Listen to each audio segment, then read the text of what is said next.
We are starting off with the latest on the Ukraine crisis. As the situation remains tense, Ukraine's foreign minister has called on Russia to de-escalate the tensions along the country's border.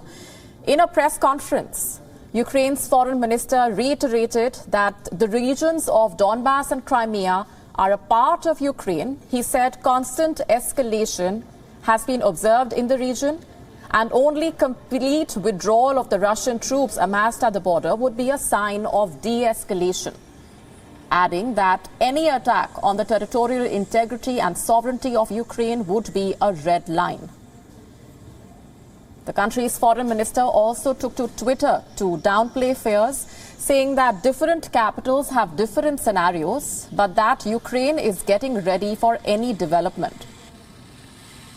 Meanwhile, the Ukrainian presidency advisor says, and I'm quoting, the chance of finding a diplomatic solution for de-escalation is still substantially higher than the threat of further escalation. He added that the latest Russian moves were of no surprise, as Moscow has sought to keep up psychological pressure on Ukraine by conducting large-scale troop rotations, maneuvers and weapon deployments.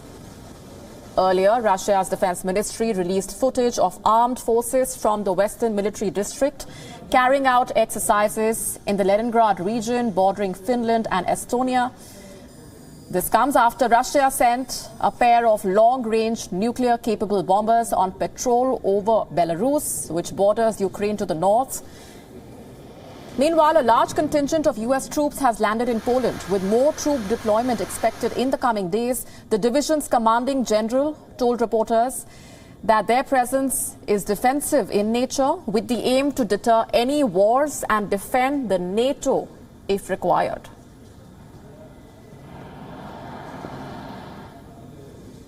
For more updates on these developments, our executive editor Palki Sharma Upadhyay is with us from Ground Zero. She's been getting us the very latest from Kiev. Hi Palki, the Ukrainian foreign minister says Donbas and Crimea are a part of Ukraine and the withdrawal of Russian troops from these regions will be considered as a clear message of de-escalation. How do you view this statement? In two words, I would call it wishful thinking, given the situation right now. More than 100,000 Russian troops are at the border. They're getting ready for extensive military drills with Belarus. They've deployed the Su-35 fighter jets, the S-400 missile defense systems, 30,000 odd soldiers. The Russians do not look like they're pulling out of Crimea. If anything, not the Donbas region either. So Ukraine has said what needed to be said, but not very positive signals coming out of Moscow, where we know that French President Emmanuel Macron is visiting. And before the visit, Macron suggested that they're very close to a deal to help de-escalate the situation. And he also said that Russia's position is not about Ukraine, it's about understanding the rules of engagement with NATO and the EU. But the Russians have made it amply clear that nothing is going to change the course of the situation immediately. They said it's too complicated for one meeting to decisively change anything. Molly, where I'm standing, I must tell you where this is. This is central Kiev. And right behind me is the Ukrainian Foreign Ministry. And in this city, at this point, as we speak, there are foreign ministers of 4 other countries visiting, and they're all here to give a morale boost to the Ukrainians. The Europeans are trying to tell the Ukrainians that we are standing with you, but the Ukrainian government is going to need a lot more than morale boosters, a lot more than military equipment as well, to deal with an invasion if it comes to that. All intelligence assessments are saying that if Russia invades, Ukraine will be quickly overwhelmed, and the place where I'm standing, the city where I'm standing, could go down in anywhere between 48 to 72 hours. Right, and as tensions escalate, talks and visits continuing, but there has been no breakthrough.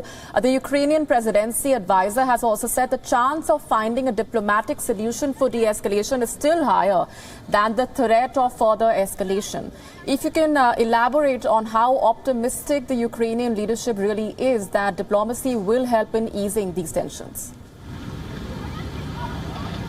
I think more than optimism, this is an effort to ease tensions that significantly went up post the American assessments that we saw over the weekend. Some very dire predictions coming from Washington, D.C., where General Mike Milley, their chairman of the Joint Chiefs of Staff, said that Kiev would fall within 2 to 3 days, and that up to 50,000 civilian lives in Ukraine could be lost in case of a full-scale Russian invasion. The Americans also said that Russia has 70% deployments in place for a full-scale invasion. So we are seeing a lot of such assessments. We also heard from the former defense minister of Ukraine, who said that Russia already have enough soldiers, enough troops and equipment in place to take Kiev, maybe not control the entire country, but definitely take the capital of Ukraine. So in light of all of these statements, I think the government of Ukraine had to come out and say that these are apocalyptic predictions. Of course, the Ukrainians do not want a war. The Russians don't want a war either. I'm sorry, the Europeans don't want a war either. And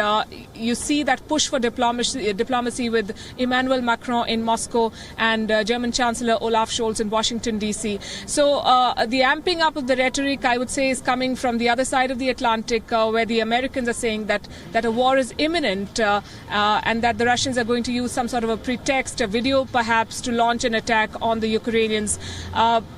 Moscow is keeping its cards close to its chest. In a scenario like this, I think it's very important for the Ukrainian government, given all the intelligence assessments, to tell its people, to tell its troops that some of it may be a bit stretched and they need to be prepared, but they don't have to panic. Indeed, we're leaving it there for the moment. Palki Sharma getting us those inputs from Kiev. Thanks very much for the moment. WION now available in your country. Download the app now. Get all the news on the move.